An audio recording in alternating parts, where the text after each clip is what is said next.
for TypeScript, how to install, how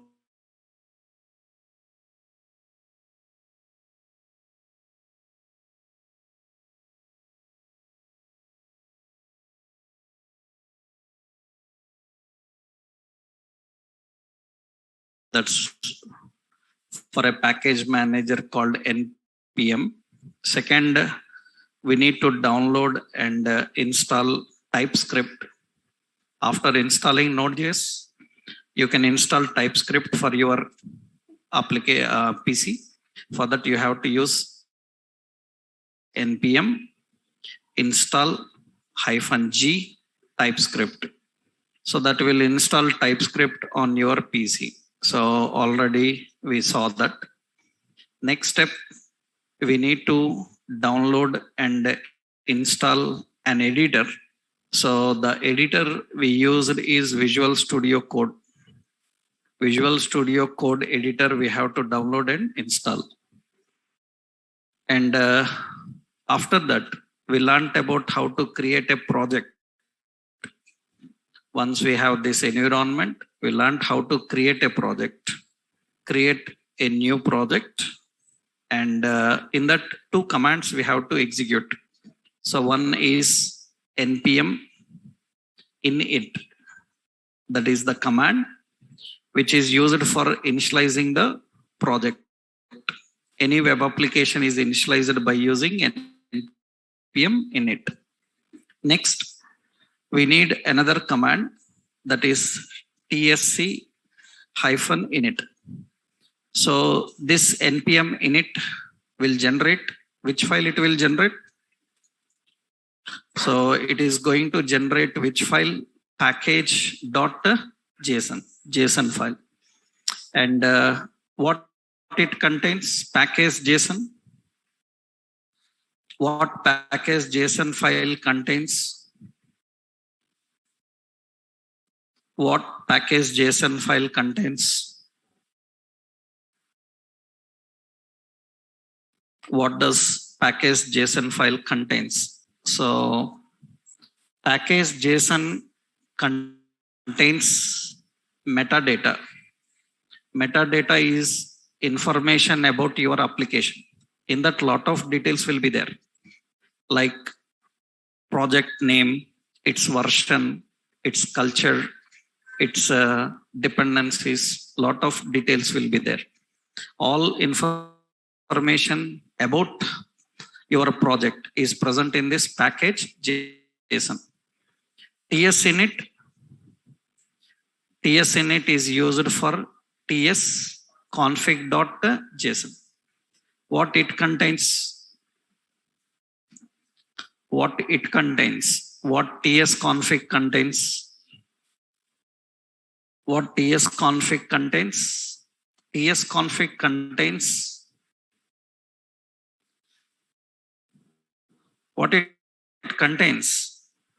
Tsconfig contains the rules for TypeScript that you are going to use in your project. It contains the rules for TypeScript. That means into which version JavaScript it should translate, right? And where to keep the translated files. Such rules, how to write the language, which case you have to use, lowercase, uppercase for variable names. These all things we can control by using a tsconfig file, right? So we created a project in the last session and we done these 2 things. You see, let's open Visual Studio Code and open the project that we created. The last session we created, and in that TypeScript project, we installed these 2 things. These 2 files are available. You can see by default, those 2 files are available.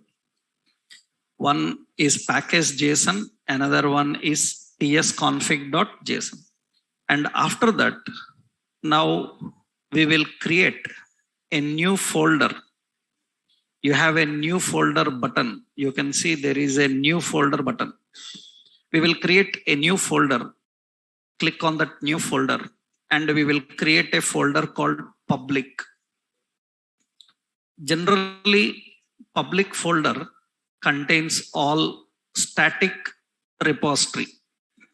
In any real-time projects, public is a folder that contains static resources. Public comprises of static resources. That means we have to create folders. Two folders are very important. One is public folder. Public, it contains static resources. Static resources means like .html files, so .text files, .pdf files, all these are static resources, or .jpg means images, text document, PDF documents. This all comes under the category of static resources. All these are kept in public folder. We created that folder. Another folder is SRC. SRC contains dynamic resources. Dynamic resources like .javascript files, .ts TypeScript files, .css files, .scss files. SCSS is CSS pre-compiler, SAS we call it as. All these are present in SRC folder. All these are defined in SRC folder. So professionally, a project contains two folders. So later you will have so many folders according to requirement. Initially, we will add these two. One is public. So public added. Another SRC. Whenever you are adding folder, very carefully, if you selected any existing folder and clicked new folder, it will add that new folder inside that folder. So make sure that you clicked outside and click new folder. Another folder is SRC. You can get this SRC folder. These are all manually created. We are manually creating. Later, when you are working with high-level projects, you will see such folders are automatically generated for you according to the project environment. That's the reason we must be familiar